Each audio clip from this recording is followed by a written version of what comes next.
critical, and I've seen it time and time again with the A players I've worked with. They're employing critical thinking on one hand, they're employing creative thinking on the other, but at the end of the day, they're thinking through every single detail. It's the little things making the big things happen, the follow-up and follow-through, just being mindful of the selling and buying experience that they want the people they work with to have is just so important. And it just takes a minute of time to just stop, reflect, and think through what we're trying to do here. And I love that you asked that or posed the question, what is it that the buyer is trying to accomplish? Pretty simple question, but it's the gold mine. It unlocks the gold mine if you can get that answer. Hi, friends. Welcome to the Sales Enablement Podcast. I'm your host, Andy Paul. That was Ralph Barsi. Ralph is Vice President, Global Inside Sales at Tray.io, and also one of my favorite people in the sales business, and one of my favorite guests to have on this show. And in this conversation from the archives of the Sales Enablement Podcast, Ralph and I start off our conversation the way we start all of our conversations, which is we talk about the books we've read or are reading. Ralph is one of the most thoughtful, well-read, and well-informed people I know in this profession, and it comes from his obsession with reading. Then we dive into the heart of the matter today and talk about how SDRs and AEs should, ideally, be working together. We dig into Ralph's rules for successful SDR-AE relationships, and why, in those teams where sales development reps effectively support account executives, they efficiently tackle inbound and outbound efforts at scale, and they build fatter pipelines. We also explore why the best SDR-AE teams hold multiple one-on-ones each week, and why they debrief immediately after a call. And then we get into the rest of Ralph's guidelines for top-performing SDR-AE teams. After all, no one succeeds on their own, and no one loses on their own. You win as a team, lose a team. So we get into all this and much, much more. But before we get to Ralph, I want to remind you to subscribe to this podcast on iTunes, Spotify, or wherever you listen to it. And if you subscribe, we'd certainly appreciate it if you could also leave us a review and give us your feedback about how we're doing. So thank you. All right, let's jump into it. Ralph Barsi, welcome back to the show. Thank you, Andy. How are you? I am fine. How are you? I'm doing excited, very well. Actually. I'm excited. Me too. I always get excited talking to you. Yeah, well, there's that. Absolutely. And I got this new book coming out. I'm excited about that. This is we're getting some great response. We were like #1 new release on Amazon earlier this week. Yeah, those things come and go quickly because they update but for a moment in time, we were #1 new release on Amazon in our categories, which is great. So, well, congratulations. That's an exciting milestone. And I don't know, I'll be the first to say it. I don't think you're going to be #1 for just a small pocket of time. I think it'll only appreciate over time. So I'm not surprised to hear that. Yeah, you've had the pleasure of, I said that, the pleasure of reading the book. Yep. I'm saying that for you. Sorry. But yeah, no, I'm excited. I think that, sort of a message whose time has come. So, yeah. Well, let's talk about it. Sure. Well, you read it. What did you think? I did read it. I've got a ton of questions, insights. I don't know. I mean, we could flip the script and I can interview you about it, or I could share some of the takeaways that I had, or a little bit of both. Let's do a little bit of both. If you have questions, I'm here to answer them. Well, first things first, and not because I'm talking with you now, but I really enjoyed it because I felt its purpose and maybe its theme really resonated. And that is that it kind of disrupts what a lot of us have been taught or have experienced in our sales careers about how to sell. And it just introduces a new, better way, frankly, of approaching prospects, listening to them, engaging them, helping them, getting a very, very clear understanding of what their story is and what it is that they're trying to accomplish, and becoming a partner of theirs. I think that's a much better way and healthy way to sell and build relationships anyway. So I'm grateful for it, and I think the book is a breath of fresh air. How about that? Wow. Well, thank you. Thank you. But thank you. Well, you nailed it, though. I mean, I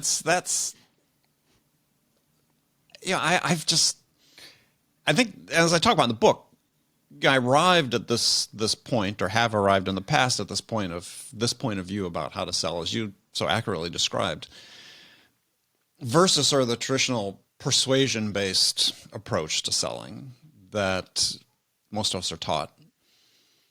And it came from the beginning just because it just didn't resonate with me. I personally couldn't have done that, whether it was personality-wise or whatever. And it sort of started me on this journey very early in my career of saying, well, there has to be a way, as I talk about in the book, is to make sales work for me as opposed to the other way around. Mm-hmm. And in the process, then work better for my buyers. And it's something that I'm sort of curious from your point of view is having this conversation a lot with companies and with executives and leaders recently is like, okay, so how much do you really know about your buyer's impression of what it is like to work with your salespeople? I mean, we get this indication all the time is our win rates and so on, but how much do you really know? And my experience has been is working with multiple companies, obviously as a consultant, working with dozens of companies, very few ever sort of think to go out and say, wow, we should try to capture and quantify what that experience is and what it means to us in terms of the decisions we make about who we hire and how we train them and enable them. I've seen the same. I think a lot of companies, just starting with the onboarding process of account executives or sales development reps, the onboarding curriculum typically centers on the company's history, the iterations of the company's product offering, and rarely drills into problems that customers once had that we have since solved, where customers want to go from here, really focusing on use cases, case studies, knowing them cold. Now, on the flip side, a lot of companies do a great job of this, but I think most are the former. Right. At least in my experience, most are the former. And I don't know. I think this is a new world where we can start switching things up a little bit. I had a question for you, though, before we go there. And that is, was this a culmination of, interviews you've had on your podcast, your years of selling, or was there just a specific catalyst event or epiphany that occurred where you said, you know what, damn it, I'm going to write a book. I'm going to put a stake in the ground and let people know how it should be done? A little of all of the above. I mean, it's third book.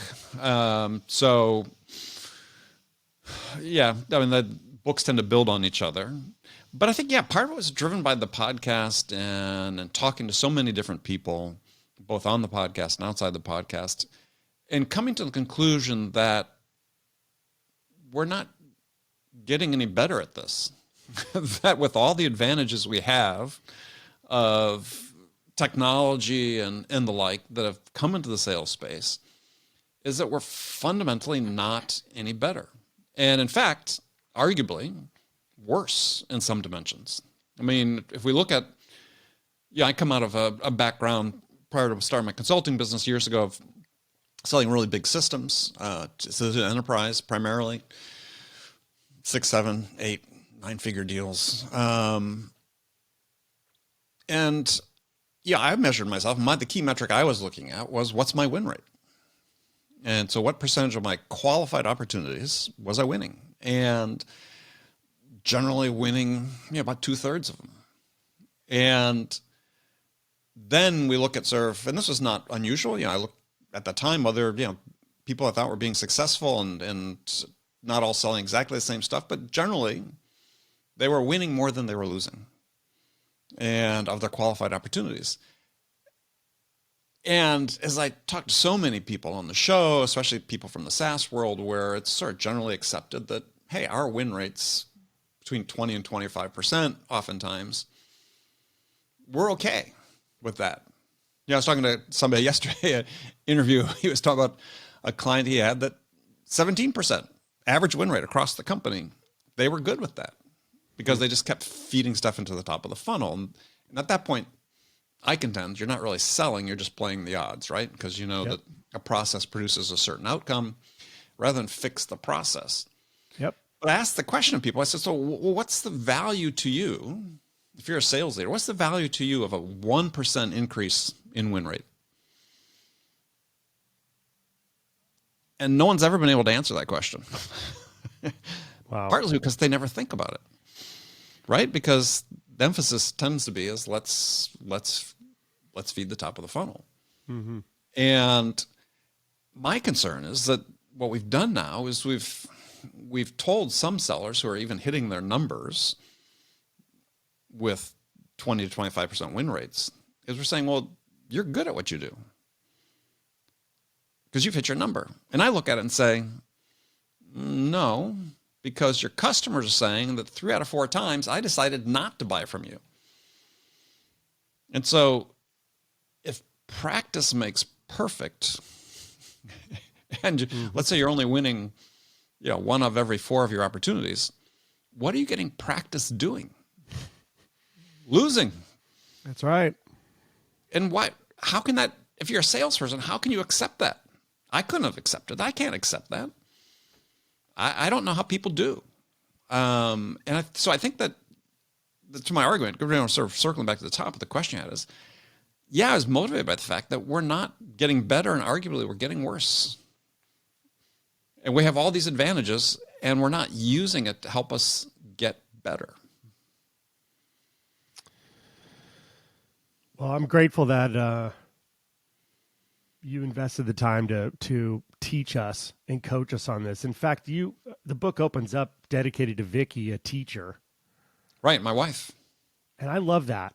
I think you're a great teacher, and I think it's a good premise, or preface rather. When you open the book and you see that, kind of sets the tone that you, the reader, are going to need to put on your learner's cap while you thumb through these pages and understand, and we'll talk about this, the 4 pillars, et cetera. Mm-hmm.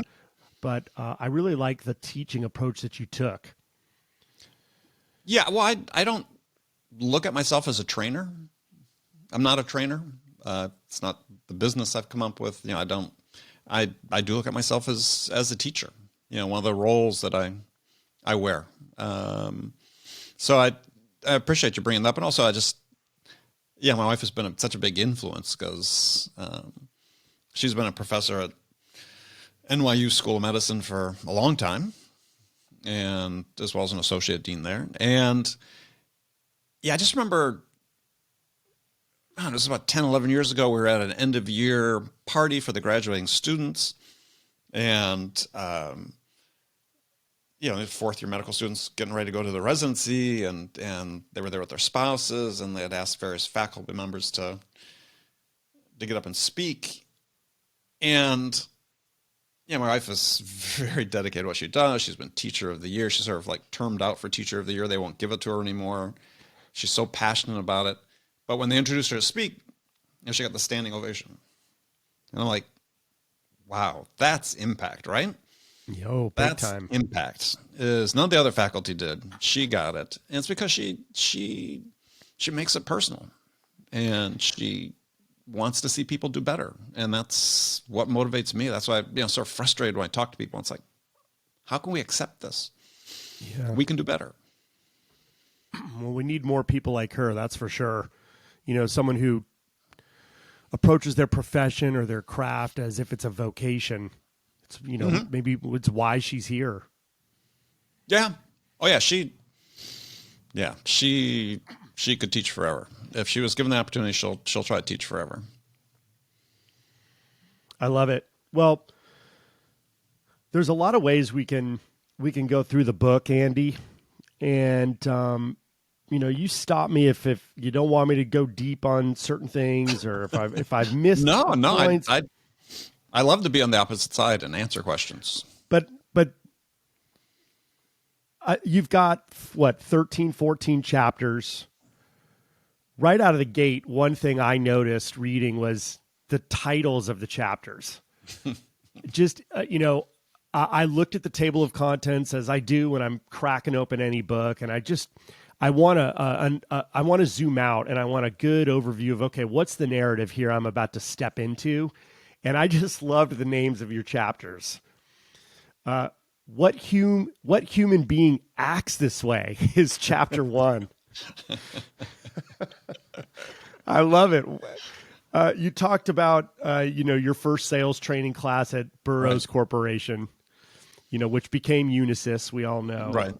But it was kind of a dark picture that you painted in chapter 1 to kind of set the tone for, the salespeople out there that are probably sitting in those training sessions thinking, do I have to sell out to sell? Can I not be me? Can I not be authentic? And that, I thought, resonated big time with me and right out of the gate in chapter 1. Well, I had no idea what to expect going into sales, right? Nobody in my family had been in sales. Like I said, a grandfather was in auto sales, but I didn't ever really experience that at that time. Had no sort of concept of what selling cars was like, but yeah, it was a shock. A shock to the system, to say the least. And as I talk about in the book, is the guy that was in charge of the training class, after I'd been there for 2 weeks, thought I was particularly ill-suited for a career in sales because I was considered too analytical and not salesy enough. And and you would think that would have changed, that perspective about what we need in our sellers would have changed over the years. But again, part of the motivation for writing the book was that it hasn't. You still see so many sales positions, the descriptions that are written and the type of people that they describe that they want, that it's like, why? I mean, first of all, have you ever asked your buyers what they need in your salespeople? Right. Most people are like, no, why would we do that? It's like, well, but that's a perspective to have is, are you hiring people that can help the buyer achieve what they want to achieve and they need to achieve? Mm-hmm. Instead of just sort of defaulting to this sort of prototypical, stereotypical image of what a salesperson is. And again, one of those things that just really hasn't evolved very much. I still see to this day, and I periodically go online and go through job boards just to see what people are saying. And how many times I see the words hunter and closer still in job descriptions, sort of depressing, actually. Because what's a closer? I challenge people all the time. What's a closer? Good for you. So I don't know. You're probably like me. Is like, how many times have you been in the room when your buyer made their decision? Probably 0. Yeah. There's some sales, car sales, insurance sales. There's some where obviously you will be some transactional, but in general, B2B world is, you're not there when they make a decision. What's a closer? Yeah. Well, I think you bring up a great point about, getting feedback from the buyers on how they want to be sold or how they want to partner with you. I love sales development, as you know, and I'm that guy, I'm peeking over the fence at job descriptions on LinkedIn on how the sales development profession is being conveyed to the world through the job descriptions. And it's very cookie cutter. Yep. A lot of the same language and vernacular that has really been part of job descriptions for at least a decade. And at least. As you know, for the most part, these are professionals who are making the first impression with prospects. They're the ones, directly and indirectly branding for the company in the marketplace through their outreach efforts, through their initial phone calls, through video messages that they're doing. And you would think it would behoove sales development hiring managers to reach out to customers and ask, how would you like to be contacted? What's the first impression you prefer when you're hearing from a company for the first time? What would you like them to call out? How would you like them to come at you? But it's just not done. At least it's not done in mass. Well, I think that what I've done in the past for clients I've consulted with is those that, not uniformly, those that were interested in pursuing this is, we created almost like the equivalent of a net promoter score about our sellers. So on a 6-month basis, we would survey our buyers and come up with a quantitative measure, an index we called it at the time, that sort of summarized their impressions of their interactions with their buyers. And with their sellers, excuse me. And we didn't take it down to the individual seller level in terms of, hey, here's feedback from the buyers about you per se. We didn't want to, make it about the individual seller because, it wasn't a blame thing. It's like, what's the impression? What's the perception? Are we being helpful? Well, we all know the accounts and so on. So it wasn't like the information completely blind, but then you at least have some information. If you're an enablement manager, a sales leader saying, well, I'm going to make a decision about sales training for 2022. Sure. On what basis? Mm-hmm. Well, we're looking at numbers. We see these holes. This person seems to, based on listening to calls, we think this person's deficient in this area, so on. Great. That's useful. But if you talk to your buyers, are they getting from you what they need? And how does that play then into your training plans? And when I ask that question of most sales leaders, the response is crickets, right? Because we haven't done that. And so how can we truly say, well, I'm committed to creating a sort of buyer-centric approach to selling and a buyer-centric culture if we don't ever talk to our buyers about this process of which they're the equal partners in? What's trending right now is product-led growth. Yes. PLG, a lot of companies, let's lead with the product. A lot of benefit to that. Let people with the right product. Take the car for a spin sooner than later. Yep. What's your take on that? Do you think that's less buyer-centric, more buyer-centric? Doesn't matter. What do you think? Well, it's hard to say, look, product-led growth is going to be the same in all categories of products, right? Fair, because you've got a range of products. So things that are more transactional, a lot of SaaS products, sure, why not?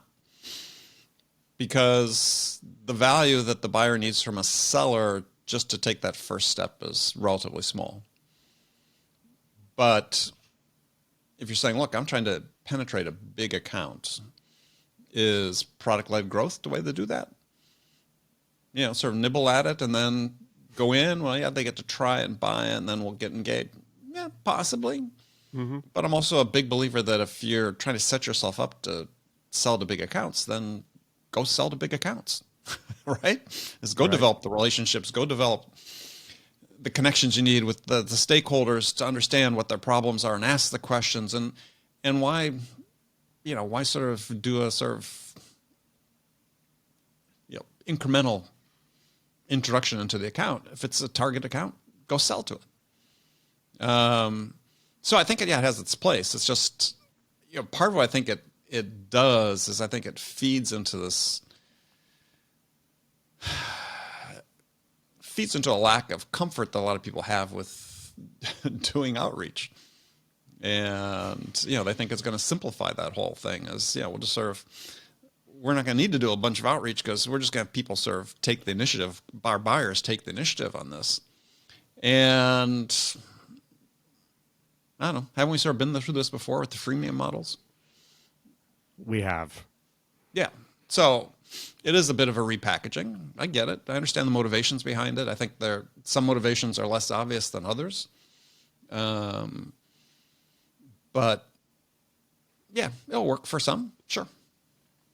Well, it brings us back to the book. Yeah. Chapter 2 and 3 are titled Stand Out or Sell Out and Selling to Humans, What Your Buyers Need from You.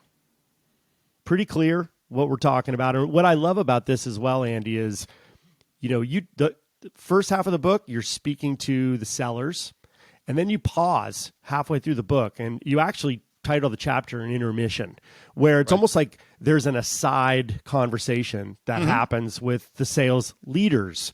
And I noted in reading the book that you don't really talk about the sales leaders as leaders. You label them as bosses. And I think that's a big one, especially those who are, teaching the selling out way of sales.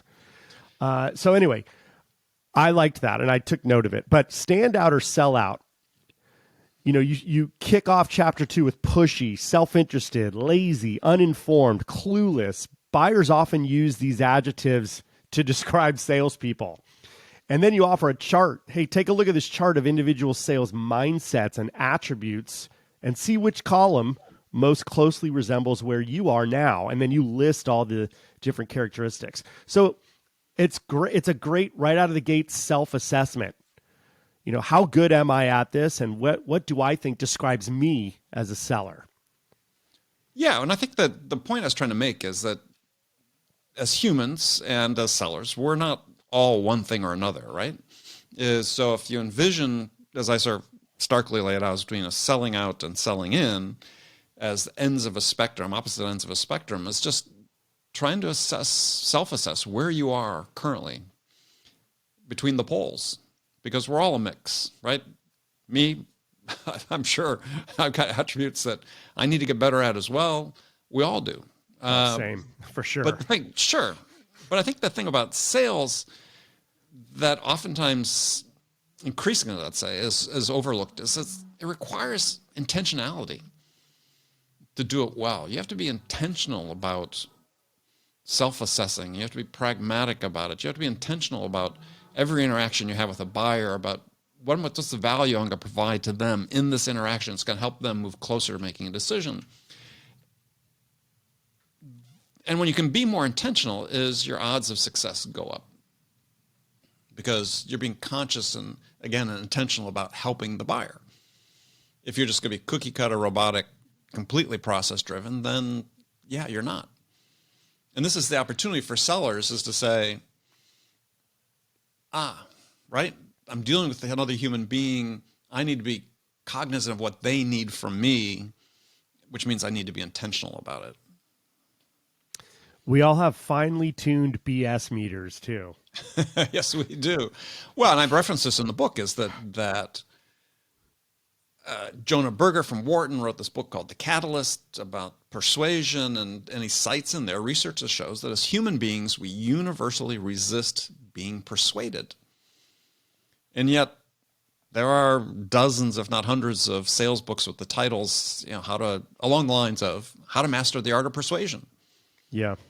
And yeah, I don't believe persuasion's an art. As I talk about in the book, I think it's a blunt hammer that salespeople resort to using when they're not effective at learning how to influence their buyers. And you talk about that in chapter 6. In fact, it's titled Influence Rules, Persuasion Drools. And what I love is you say there's a reason Dale Carnegie didn't title his classic book, How to Win Friends and Persuade People. Yeah. Yeah. Well, I mean, just look at the definitions of persuasion.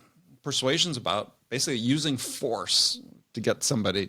They talk about, prevailing upon someone, change someone's mind through the use of force, basically. Yeah. Domination. Yeah, it's coercive.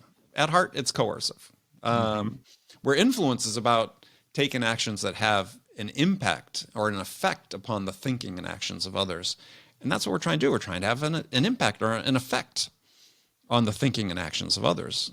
And so, as I frame in the book, okay, do you think your job as a seller is to go out and persuade somebody to buy your product? And if you do, then you're going to undertake, I think, one set of actions. But if you think your job is to go out and listen to your buyer, to understand what's truly most important to them, the most important thing to them, and then help them get it, then you're going to pursue a different path of actions and different set of behaviors. So that book, again, I took note of it as Jonah Berger's The Catalyst. The Catalyst, yes. Okay, noted. That's one that's got to go on my list. I haven't read that one yet. It's an interesting book he was on the show. We don't necessarily agree about everything, but smart guy, smart book. And because I think that he frames a lot of this idea, sort of, you narrow it down to selling is you're trying to get people to change their minds. And I think that that's just the wrong perspective. I think from sales, we want to talk about helping people make up their minds. Exactly. So it's always about, I think if you look at the world through more of the persuasion lens, then you're saying, yeah, I'm trying to get somebody to change their mind. And I think if you look at it through the influence lens, you're saying I'm trying to help people make up their minds. I love that. Chapter 4 and 5. 4 is you're not the boss of me. Seize control of how you sell. This was a good chapter because the theme is about taking control, starts with thinking for yourself. And you make a great point by saying bosses can order you to follow their suggestions, but if you do that and then don't hit your number, they could fire you.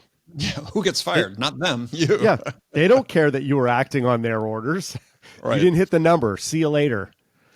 You talk about I was going to say you start to talk about selling in, which means to sell from the inside out. Right. Yeah, I can't begin to say how many times in my career, and you're probably the same thing, is where you're dealing with your boss and they make a suggestion or want to direct you to do something. You just think about it and go, that's just nuts. and so as we come and grow in our career, we're going to have multiple influences. It's bosses, peers, customers. I learned so much from my customers about how to sell. As a seller, I make the point in the book is that no one cares as much about you and your success as you do. Mm-hmm.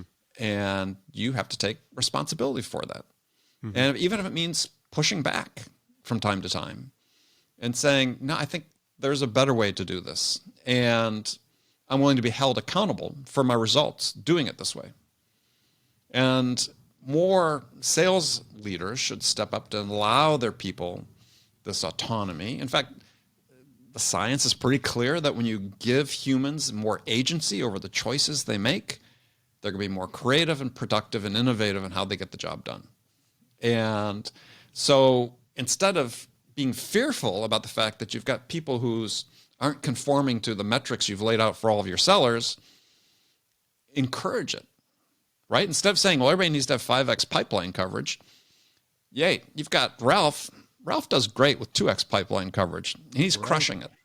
So rather than freak out about the fact that Ralph doesn't have 5X, let Ralph go at 2X. That's fine. But I encounter so many managers these days. They're just fearful to say, no, this person's coloring outside the lines and it doesn't conform with the data set that we're tracking. So I'm not happy. It's like, so grow up. As a manager, your job is no different than a seller in many respects. If the seller's job is to listen to the buyers, to understand what's the most important thing to them, and then help them get that, as a sales manager, your job is, I believe, starts with listening to your salespeople, talk to your salespeople, understand what's the most important thing to them, and then help them get that. And if you do that, you're going to succeed. Sounds like a pretty simple formula. Yeah. I mean, at face value, it's pretty straightforward. And yet you hear all these managers say, well, I don't have time to coach. Oh, totally. Well, what the hell are you doing? Yeah, right. That's first on your list. That's the first priority. Yep. You have the same responsibility. If your managers are saying to you, no, I need this report, and you're saying, well, I don't have time to coach. I don't have time to develop my people. Then you have the obligation to push back. Because you're not going to be successful at what you do unless, and again, as a manager, no one cares about your success as much as you do. Do the right thing. Well, that's what you're saying in this chapter. In fact, you say step one is taking control of the situation, and you were just talking about, being accountable, taking ownership, running your business within the business, mm-hmm. And it applies to everybody. It applies to the individual contributors as well as the leaders. Yes. As we know, a lot of leaders, they literally see themselves at the top of the org chart versus the bottom. And if they're seeing themselves at the bottom of the org chart, they're serving up and into the organization through coaching people, through listening to their people, through removing obstacles from the paths that their people are on or want to be on. And it's not that tough to flip that switch in terms of your mindset and approach to, sell in even to your own people. Absolutely. And again, I think people default to the easy. And managing the metrics and the KPIs is easy, quote unquote, easy. Having to get involved with individuals, that's a little bit more messy, but that's the path to success. On that note, chapter 5 is titled Death to Salesy. And this is where you introduce the 4 pillars. You basically kick off the chapter by saying step 2 is to refuse to act in ways that buyers automatically resist. Being salesy is a way of acting that universally makes buyers squirm. Salesy is selling out. Yeah.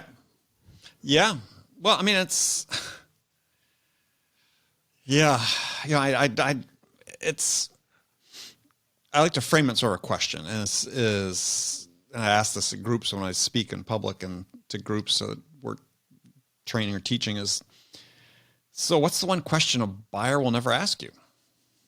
And this is in the book as well, buyer will never ask you, say, hey, Ralph, I really like your product, but I just think we can buy from you because you're just not salesy enough. Could you be more salesy? I mean, I've yet to hear that question. It never comes up. I mean, somebody raised their hand once when I was talking to a group, said, well, a customer will never ask you to raise their prices. And I said, that's not true. I've had that happen many times, right?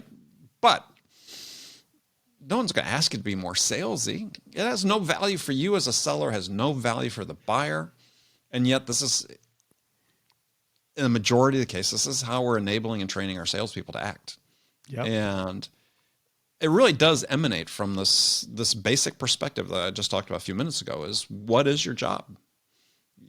We're enabling sellers to think that their job is to persuade people to buy their products instead of their job being is to listen, to really understand what's the most important thing to the buyer and then help them get that.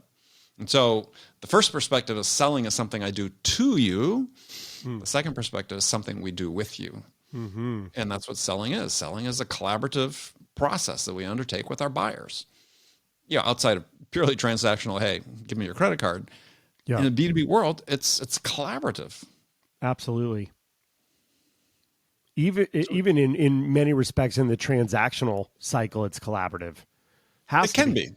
Right, but there can be a scale, right? At some point but definitely for the most part, it's collaborative. So what are you collaborating on? Well, we're collaborating on helping the buyer achieve the thing that's most important to them.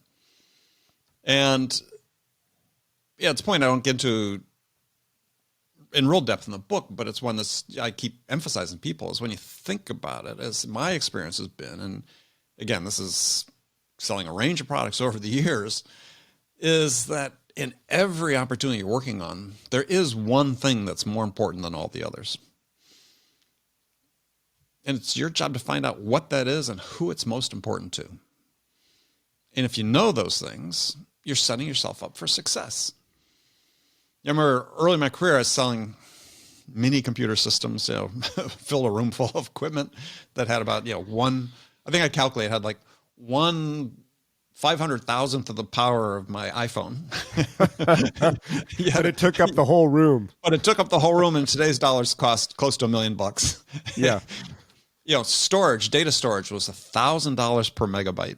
Think about that, $1,000 per megabyte.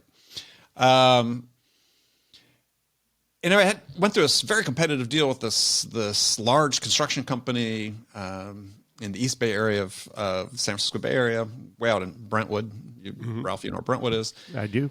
And very competitive deal. We were selling computer systems to automate all their accounting, and their job cost accounting in particular is really important. And I went through so many levels of demonstration, in-depth demonstrations, detailed demonstration of all the packages. I think there's like 8 or 9 different modules, accounting modules we were selling. I remember going back and visiting and we won eventually. It was exhausting. We won. It was a big deal. And I remember going back after 3 or 6 months after the implementation, and they're running just one module.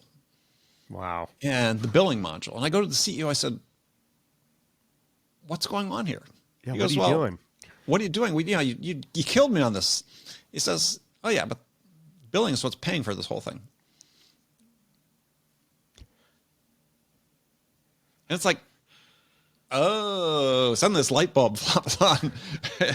It's like, oh, all those other things were nice to have. This was the thing that was driving. And I was completely unaware. So for me, that was like a lesson to say, okay, there's a one thing. And I'd serve every opportunity I've worked subsequent to that. It's like, what's that one thing? Mm-hmm. And if you can find it out, well, then, yeah, you're on the road to success. But the path to learning that comes through your ability to connect with your stakeholders on a human level, to be able to earn the trust and the credibility so they give you permission to stick your nose in their business to the degree that you can learn this. There's this conception that somehow if you're a seller and you ask questions of your buyers, they're all going to answer them uniformly. And they don't. They don't share equally with everybody. It's based on what they think about you and their perception of you and their value that you're going to bring to you. They don't share the same. Just because you ask the question doesn't mean you get the answer. Well, this is a great segue into the 4 pillars. Can we talk about them for a minute? Sure. Yeah. So as I write about in the book, and my experience has been, and my strong belief is that your ability to succeed in a sales world is based on your ability to develop these 4 human skills. I call it connection, curiosity, understanding, and generosity. And I call it human skills because when we're talking about selling out and the salesy behaviors, those are all learned behaviors. No one comes out of the womb like that, right? But we're all wired to connect with other people. We're social animals. We're wired to want to use our curiosity because curiosity is how we navigate unfamiliar parts of the world around us. It's how we learn. We're wired to want to understand, use our curiosity to reach a point of understanding so we understand the world. So we have empathy that drives from the understanding with people that we deal with. We're wired to want to give because it makes us feel good to give. Mm-hmm.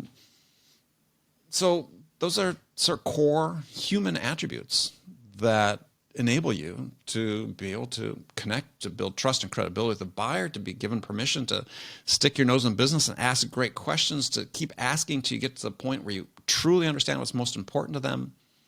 And when you have that understanding what's most important to them, it then informs how you give and give generously to help them achieve their goals. So those 4 pillars. And you ask, how will you know you're on the right track? When your buyer tells you you don't act like a salesperson. Best compliment in the world you can get. I mean, No that story I question. talk about in the book, when the customer told me, it's just like, oh yeah, okay, that's how you're supposed to be doing this. That's, as a seller, that's it. I mean, you're not hiding the fact you're in sales. I know a lot of people want to cloak it with their titles or so on, but there's no hiding. The buyer knows why you're there, but you have complete control over how they experience that with you. And that's what you want. And that's where the intermission happens in the book, where you pause and you speak with the sales leaders. And it's almost like you offer them a juncture to, change things for the better at this point. Mm-hmm. It doesn't have to be this way. You can empower your sales team to sell differently and sell better and sell from a more human. Right. Yeah, it's a choice you make as a manager. Do you want to be a leader that inspires people to a higher level of performance, or do you want to be just a boss that just sort of micromanages their daily existence? And there's a big difference between the two. And when we look at issues like high levels of churn among sales teams and burnout and depression and so on, it's, these things are all linked. Yeah, we can create an environment where people want to work and want to do the best and are, as I said, given the autonomy and the agency to make that happen. Or you can just be a meat grinder and just grind them up and pump them out. And too often these days, I think the sales world is a meat grinder. It's sad. It really is. Yeah. And I really like how you say, if the leaders want their team to become the best sales version of themselves, they need to have the autonomy to experiment and fail on their own terms. So let them do their thing. Yeah. And what's the worst that can happen? Exactly. I mean, don't get nervous about don't get nervous. Empower people instead. And if I had a conversation with somebody early in the sort of arc of this podcast, and this person had written a book about sales management, and we got into this sort of heated argument where her contention was that if you had somebody that was on your team as a seller and they're making their numbers, but they're doing it in a way that didn't conform to the process, she felt as a manager, your obligation, and she wrote about this in the book, your obligation was to fire that person. Yeah. Because they'd be too disruptive. Yeah. And I just have 180-degree difference. If they're not being disruptive, but all they're doing is succeeding on slightly different terms, you want to encourage that. Yeah. It's not, how many salespeople in the United States? 5 million, roughly, something like that? Sounds right. Yeah. That means there are 5 million sales processes that exist. And you have to own up to it as a manager. There are 5 million because everybody's going to do it just slightly differently. And rather than trying to put people into a box, enable them, free them up. I have this quote, one of my favorite quotes I have in the book, talking about Clint Dempsey. If people are soccer fans, they know him. This show could be subtitled The Soccer Show. Yeah. Because we talk about it a lot. And Clint Dempsey was one of the great players in the United States history. And I have a quote in the book from his boss, Bruce Arena, or his manager, Bruce Arena, had managed him both on the men's national team, U.S. men's national team, as well as club team. And somebody said, well, why is Clint so successful? And Arena just said, because he tries shit. Yeah. And as sellers, that's what you have to do. You have to try shit. Just try something different. If what your path you're on isn't working, don't double down. Do something different. Try other things. In the chapter on understanding, you quote Kurt Lewin. Yes. Saying if you want to truly understand something, try to change it. Yeah. That's so important, right? Is two things. One, that works both for you as a seller, right? If you're trying to understand what you're doing as a seller, try to change it. Same applies to your buyers. If you're truly trying to understand what's most important to your buyer and help your buyer understand what's most important to them, try to change what they're doing. And change is the great catalyst. I mean, they're clearly trying to change, or they're discerning whether or not to make a change, or else they wouldn't be evaluating your offering in the first place. Right. They wouldn't be spending the time with you. Right. And so through what I talk about through the selling in motion, through the 4 pillars, is are you earning more time and attention from your buyers? I mean, that's your goal on one level is like, if I can't command the time and attention of my buyer, if I can't be credible enough, if I can't be trustworthy enough, if I can't demonstrate that I can provide value to them, then in a very intentional way, then I'm not going to get any more time and attention. And it gets withdrawn very quickly. So I talked about earlier in the book, and this is something that doesn't get talked enough about. I talk about it a lot, but I don't hear other people talking about it, and it needs to be talked about more, is what's your buyer trying to accomplish? Right? In this process, what are they trying to accomplish? What they're trying to accomplish is they're trying to quickly gather and make sense of the information they need to make a good decision with the least investment of their time and attention. Right. This is what your buyer's trying to do. These people, if you have a buying committee, they've all been dragged out of their primary jobs to come together to help evaluate and make a decision. They don't want to spend endless amount of time doing that. They want to do it efficiently with the least investment, again, of their time and attention. They're not trying to make the absolute best decision. They're trying to make a good enough decision. Well, help them do that. At one point, you write 80% of buyers earn zero return invested in you. Yeah, that's from either a Gartner or a Forrester study of CEOs. And I've since read another book by co-authors Timmy, I can't remember, and Melody Astley called Insight-Led Selling: Adopt an Executive Mindset, Build Credibility, Communicate with Impact. And they did a lot of research with C-level people that basically substantiated the same thing. Mm-hmm. But actually, and they had an interesting fact in their study. You'd appreciate this. Is, I forget what the data source was, but it's quoted in the book saying that some surveys that only 19% of sales managers in B2B space thought that their sellers could act as trusted advisors. Wow. Or were considered trusted advisors. And I thought, wow, well, that sort of speaks to the problem right there, doesn't it? Breaks my heart. Who's responsible for that? Right. They are. The managers. Yeah, exactly. They are. That's the organization. You know, it reminds me of the Edwards Deming quote, every system is perfectly designed to get the results it gets. And that is a great illustration. Quotes. Right. I mean, it's like people just, we're doing these things because we can, and people don't ever think about, well, just because we can do something doesn't mean we should. And I think this is so true in sales. We can create these systems where at the end of the day, it generates a 20% win rate. But should we? Because the consequences of doing that, cost of doing that oftentimes is we're slashing and burning through a TAM that's going to become untouchable at some point because we've carpet bombed them with the emails and outreach, and we're exhausting them without even talking to them. We're setting an example, whether we like it or not. And as you know, selling to the enterprise, for example, if you kind of blow those first impressions, you risk not getting back in there for years, if at all. If at all. And this is actually, I touch on this in this book, but I taught more about that specifically in my second book, Amp Up Your Sales, which was, there's science about the power of perception. And there's a professor, I think she's at Syracuse, that's done a lot of work on this, is that we form a perception of someone within 250 milliseconds. The time it takes to blink an eye. Yeah. I'm looking at you, I formed a perception of you, right?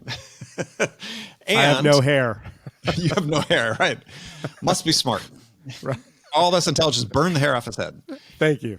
Yeah. And then the second thing that the science has found is that perceptions are very sticky. So even when you're confronted with evidence that contradicts the perception, people are loath to change their minds. Perfect example of this is, maybe you have a neighbor that was falsely accused of a crime. In your mind, that person's always a criminal, not to be trusted, right? Even though they were completely exonerated. Yeah, that seed's been planted. That seed's been planted. And even though you evidence that this person had nothing to do with it at all, in your mind, there's still that seed of doubt. And so, these first impressions we make are lasting. And so if we're not intentional about creating a good first impression, we could be out of the game for a long time until a new person came in. And that actually means not thinking about yourself when making those first impressions. Think of others. Put a 10 on that person's forehead. Let them bring it down to a 2. Right. Yeah. Yeah. Right. I mean, it's just, again, it requires thought. I mean, selling, I believe, is about thinking. It's a thinking person's business. My experience has been is those who are most consistently successful. I'm not talking about some, mythological top performers. I'm just talking people who are good at what they do year in, year out. They're thoughtful. They're thinking in advance. They're intentional about what they do. And That's so important That's at every critical. step of the way. Critical. And I've seen it time and time again with the A players I've worked with. They're employing critical thinking on one hand, they're employing creative thinking on the other. But at the end of the day, they're thinking through every single detail. It's the little things making the big things happen, the follow up and follow through, just being mindful of the selling and buying experience that they want the people they work with to have is just so important. And it just takes a minute of time to just stop, reflect, and think through what we're trying to do here. And I love that you asked that or posed the question, what is it that the buyer is trying to accomplish? Pretty simple question, but it's the gold mine. It unlocks the gold mine if you can get that answer. Well, right. And it's always there. It's always there. It's a story I talked about before, the computer and the billing system, the customer and the billing system. I've got a number of stories like that. That when I had the seller that was working for me focus on finding out what that one thing was, it made all the difference. And these, you might say, well, it's kind of a small thing. It is small, but it's big, right? It's huge. I wrote something not that long ago on LinkedIn saying, I really don't think that, there's good sellers and bad sellers. I think, there are people that think and are thoughtful about things and those who don't. The differences are really small between what you might consider a good seller and a bad seller. And so everybody has this capability of making that transition. It's small things that make a difference. And that's true with customers making their decisions. The difference between winning and losing, I think you and I have talked about this before, is if I were to ask you, okay, well, what was your margin of victory on your last deal that you won? Like in sports. Well, we won by 14 points. Okay. How much did you win by? You have no way of knowing. No. You have no way of knowing. So you have to assume that I just need to be 1% better than the other person. That's to your point about paying attention to detail, being thoughtful, being mindful about the impression you're creating and the experience the buyer is having. These aren't, world-shattering things or skills you need to acquire. These are human skills we all have at heart. And it goes back to that question you asked earlier of the sales leader. What would it mean to you and to the business if we were to improve that win rate, I think is what you were talking about, by 1%? How can you quantify what that 1% means to you? It takes some thought. Sure. But it's not that hard. What on an average customer's lifetime value is, right? So no, I'm not arguing. No, I know you weren't arguing. But the thing is, just to encourage people to do it is everybody has this data. Yeah. You can figure it out pretty quickly. As an individual, you can figure it out quickly what it would mean for you. So it's thinking about the things that really move the needle for you. Well, jumping to the conclusion of the book, you talk about not being a sales zombie. And I'm bringing this up because of what we're talking about right now. Right. You say in the book, I think Hollywood's continuing fascination with zombies comes from the fact that there are so many of them among us. They look the same, they sound the same, but they've been unplugged. Yeah. Go ahead. I was just going to say the thing that made us want to look at them, listen to them, it's gone. They're still here, but they're just waiting to be embalmed. And I think, and I know you think the same applies to many salespeople. Yeah. They sort of retired in place, I think, to some degree. And it just, there's so few professions that reward growth the way ours does, and rewards an investment that you make in yourself the way that ours does. I know most careers do, but this is one that's such a performance-based profession. I think it's sort of the outsized rewards for the investments you make. Yeah. And why be a sales zombie? And that quote, first of all, is from one of my favorite series of books written by a guy named Timothy Hallinan, about a character called Junior Bender, who's I know you love books. He's a thief that basically other criminals hire to be a detective for them to solve their problems. Very entertaining, very, very funny. But yeah, it caught my eye. That quote when I first read the novel was a few years ago. I cut and pasted. It was like, yeah, it's just so descriptive of, people we see in sales are sort of treading water, hoping things will get better. And you have to take charge of that. Mm-hmm. It doesn't happen on its own. That's right. And the choice is really up to you. And if you can't make those changes in the position you're at, in the company you're at, then go find a better fit. I think the fit is not talked enough about. Is you want to find a place where you're a fit. You could have a bad experience in one organization. You don't succeed to the level that you want. Yeah, is it you or is it the organization or a combination of both? And so maybe, I just need to find a place that's a better fit. We've all seen stories of like professional athletes that on one team, it's just not happening. Like a highly rated draft choice in football, it's just not happening on one team. They get moved to another organization and suddenly they play up to their potential. Mm-hmm. Happens all the time. It's fit. Fit is really important. It's our environment. It affects how we think and how we act on a daily basis. So if you want to really take control of how you sell and take control of your own destiny, you got to be in a situation where there's a level of fit, and you have to look for that intentionally. Yeah, and you'll know intuitively if it's a bad fit. Yeah. I mean, I just remember one company I was at, we got acquired by another company, and the CEO, president of the acquiring company, just a bad person. Mm-hmm.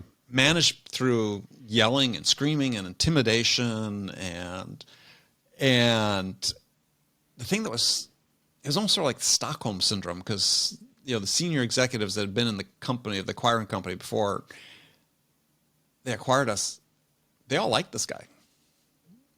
And I was like, really? Why?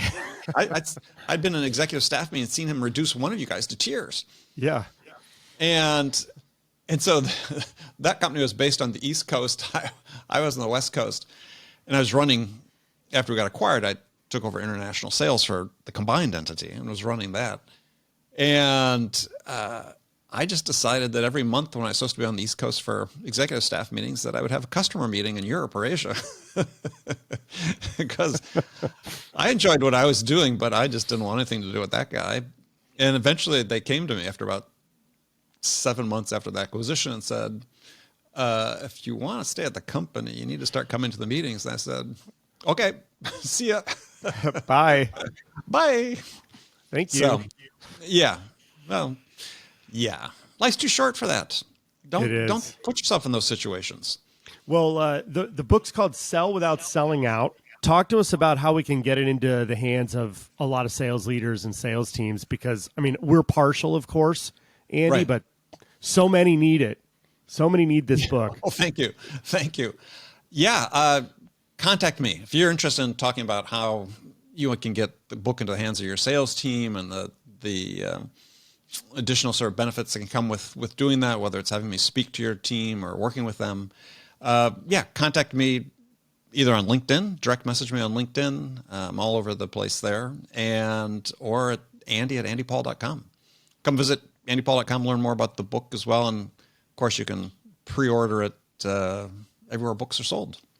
I love it. Well, I enjoyed reading it, and what I really enjoyed is it's one that I'll continue to reference and recommend. It's something that I'll crack open probably every quarter or every year, and return to a lot of the insights and takeaways that I got from that initial reading. So thanks for writing it, Andy, and thanks for giving me an opportunity to talk to you about it. Oh, well, Ralph, thank you. This is sort of unexpected. It's not exactly what we had planned, but it worked out fine. I loved it. I had a great time. I did too, and I enjoy the opportunity to talk about it, because you can tell I'm passionate about it. This is something I'm so excited about, because it's the message for the moment, and it's just the path forward for all of us. So anyway, appreciate it. Yeah, well, it's infectious, so I appreciate the passion. All right, Ralph, we'll talk to you next time. All right, Andy.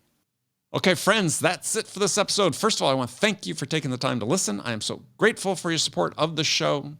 And I want to thank Ralph Barsi for sharing his insights with us today. If you enjoyed this episode, please subscribe to this podcast, Sales Enablement with Andy Paul, on iTunes, Spotify, or wherever you listen to podcasts. So thank you for your help with that. And as always, thank you so much for investing your time with me today. Until next time, I'm your host, Andy Paul. Good selling, everyone.